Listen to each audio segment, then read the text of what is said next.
Welcome, in front of me is DELL G15, and in this video I will show you how to enable or disable TPM on this laptop using BIOS menu.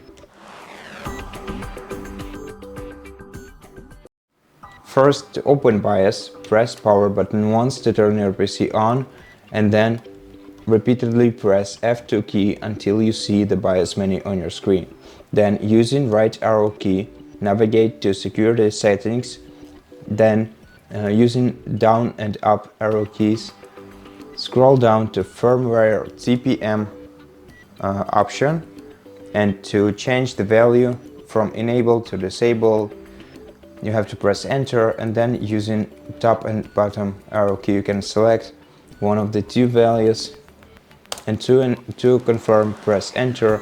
Now to accept changes and to leave the BIOS, press F10 and enter, and to discard changes press escape and enter. And that's it. Thank you for watching this video. If you liked it, consider subscribing to our channel, leave us a like and a comment below, and I'll see you in the next one.